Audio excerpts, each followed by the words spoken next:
Debat Cawapres malam ini disebut-sebut akan bertabur kejutan. Sebelumnya tim sukses ketiga Cawapres sudah lebih dulu perang syaraf. Ada yang mengklaim lawan beratnya hanya Cawapres tertentu, ada pula yang mengklaim tema debat sudah dikuasai Cawapres tertentu. Lalu apakah debat antara Muhaimin Iskandar, Gibran Rakabuming Raka dan Mahfud MD akan menyasar bahasan substansial? Apakah dramanya yang lebih menonjol? Dan apakah debat mampu mengubah persepsi pemilih dan sebaliknya elektabilitas paslon? Kami diskusikan bersama dengan narasumber saya saat ini, ada pengamat politik Adi Praitno yang sudah bergabung di studio saat ini. Mas Adi, apa kabar? Sehat selalu. Terima kasih sudah mau bergabung bersama kami. Nanti kami juga akan ajak Anda melihat kondisi di beberapa titik pantauan. Tapi nomor 2, Cawapres Gibran ini akan mendapatkan giliran pertama Mas Adi menyampaikan visi misinya. Anda merasa betul bahwa akan ada kejutan nanti akan dibawa Gibran? Ya, saya termasuk yang cukup meyakini bahwa Cawapres nomor 2, Mas Gibran Rakabuming Raka akan memberikan elemen of surprise ya. Kenapa? Pasti segala sesuatunya dipersiapkan karena ini adalah di mana perdebatan yang akan begitu banyak menyita perhatian publik. Nah, yang kedua, selama ini kan Mas Gibran ini kan dipersepsikan tidak terlampau mau berdialog dengan publik ketika diundang mahasiswa, diundang kampus, ataupun sejumlah ormas. Memang kan kehadirannya tidak terlampau tampak. Oleh karena itu, ini adalah satu panggung dan forum yang saya kira sebagai moment of the truth dalam tanda kutip ya bagi Mas Gibran untuk membuktikan bahwa Mas Gibran bukan sosok yang layak untuk tidak diperhitungkan dalam konteks ini. Jadi kalaupun toh diundang kampus dan seterusnya nggak hadir, bukan karena nggak bisa debat, bukan karena takut debat, tapi karena itu bukan forum resmi yang disediakan oleh KPU. Oleh karena itu, tentu malam ini yang paling banyak ditunggu perdebatannya adalah Mas Gibran Rakabuming Raka. Tapi kalau kemudian dibandingkan dengan lawan-lawannya nomor 1, nomor 3 dengan topik yang ada sekarang, memang hanya posisi Mas Gibran yang diuntungkan dengan tema ini? Karena yang ingin dilihat oleh publik perdebatan itu soal misalnya ini ya, soal bagaimana komunikasi publik, gestur tubuh, intonasi, dan diksi-diksi yang akan disampaikan ke halayak tentu saja.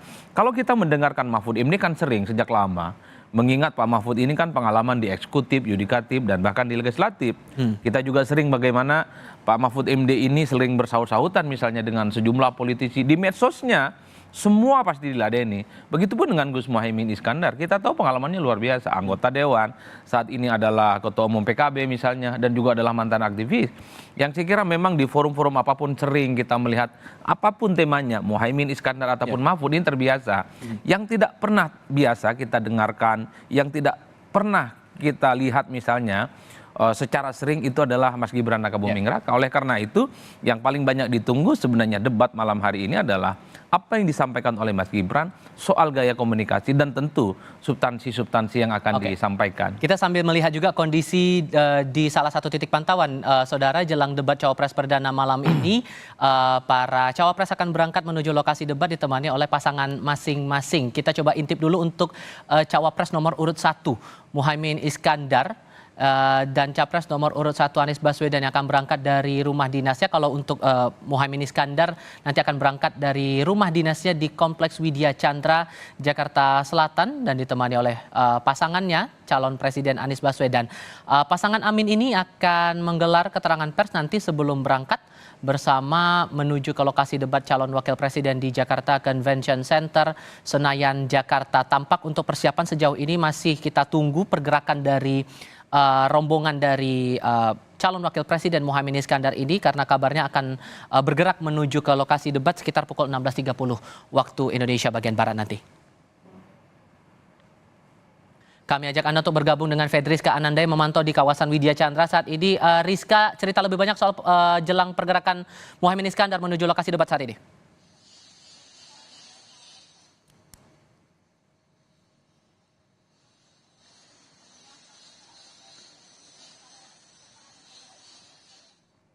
Rizka, silakan dengan pantauan Anda saat ini.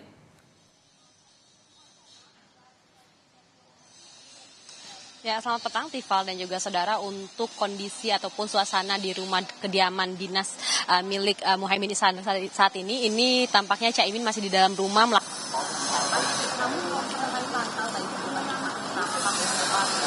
yang akan mengawal Muhaimin ini ke JCC, di mana kalau misalkan kami pantau ini tampak beberapa rangkaian kendaraan.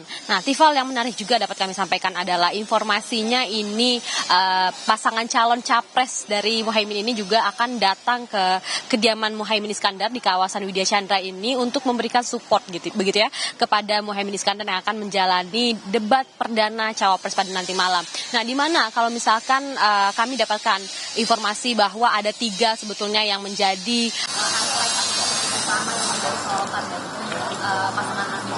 Pertama ini adalah Rizka, apakah kami mengalami gangguan komunikasi dengan Ferdiska Ananda dari kawasan Widya Chandra? Dan kita coba ke pantauan berikutnya persisnya untuk calon wakil presiden Gibran Rakabuming Raka di kawasan Kertanegara. Sudah bergabung saat ini Triksi Valencia. Triksi, cerita lebih banyak soal persiapan untuk Gibran Rakabuming Raka sendiri di sana?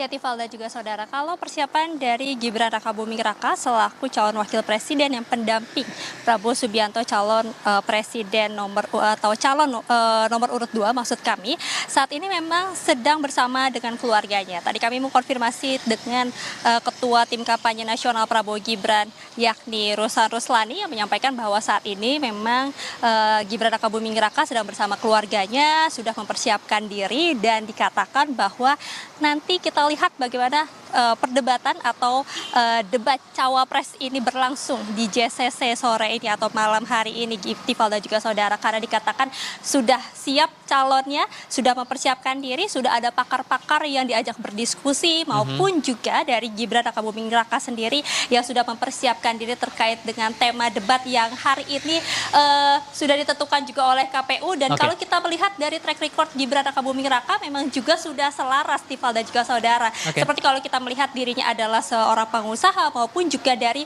wali kota Solo. Jadi kita akan lihat apakah memang ada gebrakan yang akan disampaikan ataupun juga kejutan-kejutan menarik yang akan ditujukan oleh Gibran Rakabuming Raka pada debat malam hari ini, Tifal dan juga saudara. Karena kalau kita melihat memang sejauh ini dari masa kampanye maupun juga dari penetapan Gibran Rakabuming Raka sebagai calon wakil presiden pendamping Prabowo Subianto, dirinya ini dikenal dengan irit bicara atau irit sekali menyampaikan pendapat, berkomentar maupun juga menyampaikan hal-hal yang dirasa ini ingin diketahui oleh masyarakat begitu ya. Jadi tapi kalau kata Rosan Ruslani, ketua TKN, mengatakan bahwa kita nantikan saja karena memang Gibran sudah siap dan akan menyampaikan banyak hal di debat pada malam hari ini. Tifal. Oke, Triksi, terima kasih pantauan Anda. Nanti kita akan lihat lagi perkembangannya di sana. Dan Rizka juga sudah melaporkan dari wilayah Widya Chandra, Jakarta Selatan. Terima kasih kawan-kawan. Topik debat kali ini berhubungan dengan ekonomi dan keuangan, Mas Adi. Apakah kemudian saling sanggah antara satu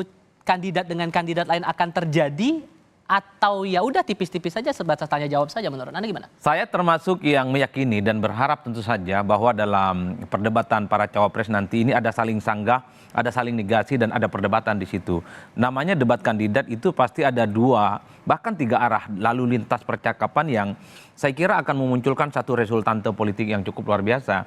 Sehingga publik paham betul bagaimana positioning ekonomi, tentang investasi, tentang pertumbuhan infrastruktur dan seterusnya dari masing-masing calon. Kalau tidak ada saling sanggah, kemudian tidak ada perdebatan yang semakin mendalam, ya publik melihat ini bukan perdebatan, tapi ini baik-baikan. Oleh karena itu, saya membaca Pak Mahfud misalnya akan bicara tentang bagaimana potret hukum akan menjadi payung dan bahkan menjadi penegas bahwa persoalan ekonomi, infrastruktur, investasi akan semakin mantap kalau penegakan hukum itu akan ditegakkan di Indonesia. Soal kepastian hukum itu. Artinya apa? Positioning Pak Mahfud sebagai orang yang selama ini dianggap ahli hukum akan menjadikan tema debat hari ini sebagai standing position yang cukup baik, di mana aspek hukumlah yang akan menjamin investasi masuk ke Indonesia, kemudian infrastruktur termasuk pembangunan ekonomi. Kalau capres nomor 1? Nah, sementara capres nomor 1 pasti bicara tentang efek ekonomi, sosial, dan demokrasi. Jangan sampai misalnya pertumbuhan ekonomi tentang pembangunan itu tidak memberikan kontribusi yang cukup penting terhadap perbaikan dan pembangunan di Indonesia, terutama kelas menengah ke atas. Jadi pernyataan Muhaimin Iskandar beberapa waktu yang lalu misalnya, soal tol tidak bisa dinikmati tukang beca, itu kan jelas ingin mengkritik. Infrastruktur ini hanya menguntungkan kelas menengah ke atas.